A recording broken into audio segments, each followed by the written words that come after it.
بسم اللہ الرحمن الرحیم. ابتدا کے من اللہ تعالیٰ کے نام سے جو تنہا عبادت کے لائق ہے. آپ اور میں اس چیز کی گواہی دیتے ہیں کہ محمد صلی اللہ علیہ وسلم اس کے آخری نبی اور رسول ہیں. آپ اور میں اس چیز پہ بھی کمیٹڈ ہیں کہ علم کا ماخذ قرآن مجید اور اس تک پہنچنے کا رستہ میرے نبی کی سنت. اچھا، ہم پہنچ گئے ہیں 25ویں دن تک. الحمدللہ الحمدللہ الحمدللہ. اور آج ہم لے کر آئے ہیں آپ کے لیے سورہ احقاف کی آیت نمبر 15.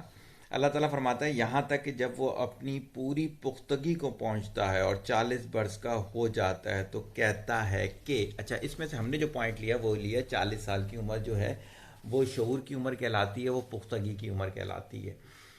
تو آپ اگر کبھی دیکھیں تو جتنے بھی انبیاء گزرے ہیں تمام کو جو نبوت ملی تھی، اگر میں غلطی پہ نہیں ہوں میری ریسرچ یہ کہتی ہے کہ وہ 40 سال کی عمر میں ملی تھی.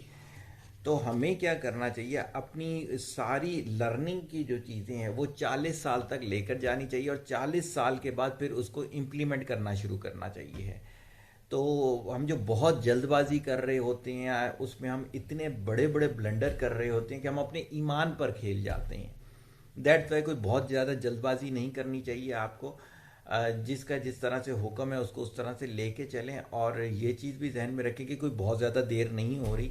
ہم اکثر یہ کہتے ہیں کہ یار یہ کام نہیں کریں گے دیر ہو جائے گی دیر ہو جائے گی. جب فرما دیا گیا 40 سال کی عمر جو ہے وہ پختگی کی عمر ہے، تو اکثر، اور اسی وجہ سے اگر میں غلطی پہ نہیں ہوں تو حافظ حدیث جو بنایا جاتا ہے وہ 40 سال سے بڑی عمر کا بنایا جاتا ہے، اس لیے کہ میچورنس کی عمر ہوتی ہے اور دین پھر کیا ہے ڈیسیجن بہتر ہوتے ہیں.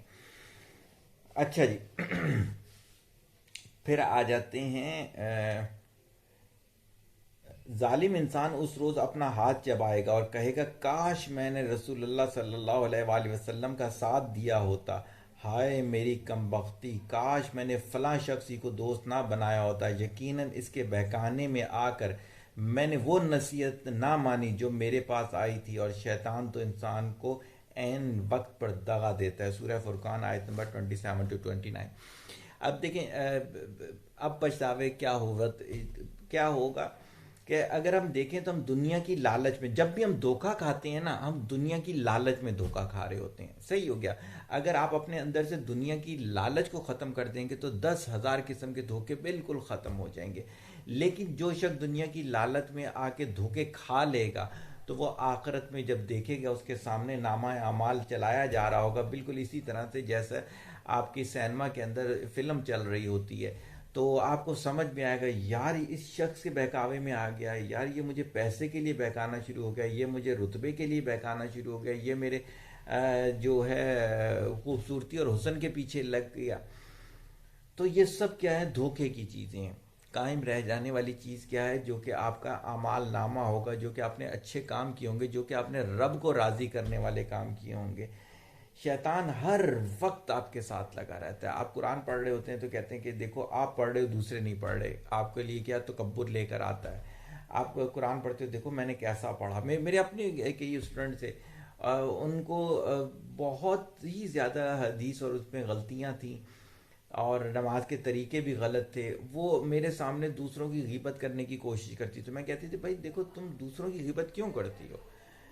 صحیح ہے، میں نے کہا شیطان ہے کہ تمہارے دو لفظ تم نے سیکھ لیے تو ان کو دکھانے کے لیے تم سمجھتے ہو کہ تم بہت بڑا عالمہ بن گئی ہو. صحیح ہو گیا.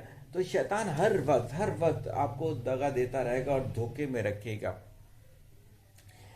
اچھا، اس کے بعد سورہ نحل کی آیت نمبر 8 ہے، اور اسی نے گھوڑے خچر اور گدھے پیدا کیے تاکہ تم ان پر سوار ہو، وہ تمہارے لیے رونق اور زینت بھی ہیں. اس میں جو چیز میرے لیے سمجھنے والی تھی وہ سمجھانا چاہ رہا ہوں کہ قرآن کو کبھی اس طریقے سے بھی پڑھیے گا کہ اللہ تعالیٰ نے کیا ذکر کیا، گھوڑے خچر اور گدھے. بیسیکلی خچر جو ہوتا ہے گھوڑے اور گدھے کا کراس ہوتا ہے. تو دیکھیں اللہ تعالیٰ نے ترتیب بھی ہم کو اسی طرح سے بتا دی. اب یہ ہمارے پہ ڈیپینڈ کرتا ہے کہ ہم اس کو اس طرح سے پڑھ پاتے ہیں یا نہیں پڑھ پاتے ہیں.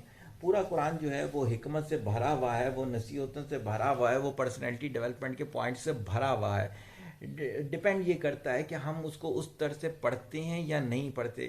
میں نے بالکل ابتدا میں یہ کہا تھا کہ اگر ہم اس کو اس طرح سے پڑھتے ہیں کہ ہمیں نوکری دلوا دے، ہماری شادیاں کروا دے، ہمارے روزگار کو بہتر کروا دے، محبوب آپ کے قدموں میں لے کر آ جائے معذرت کے ساتھ. لیکن یقین کریں ایسا ہے، اور اس میں لوگ اتنا خرچ کرتے ہیں. ہمارے پاس آتے ہیں ایک ایک تعویذ کے 50-50 ہزار دینے کو تیار ہوتے ہیں کہ وہ ایسا الٹا کام کرواتے ہیں. کام کیا کرتے ہیں وہ؟ کوئی کچرا اٹھاتا ہوگا، کوئی دوسرا تیسرا ہوگا. وہ لوگ جب اتنا دیتے ہیں تو جو بڑے بڑے لوگ ہیں وہ تو کروڑوں میں دینے کو تیار ہوتے ہیں. لیکن اللہ معاف کرے، ہم تو ایسا کام نہیں کرتے. لیکن کیا ہے کہ قرآن اس چیز کے لیے آیا نہیں تھا. قرآن آیا تھا ہدایت کے لیے. ہدایت کیا چیز ہے؟ ہر چیز اپنی جگہ پہ رہنا.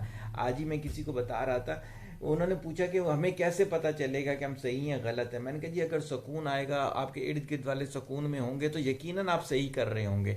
لیکن اگر آپ کے اندر بے سکونی ہوگی، آپ کے ارد گرد والے بے سکون ہوں گے، تو آپ یقیناً غلط کام کر رہے ہوں گے.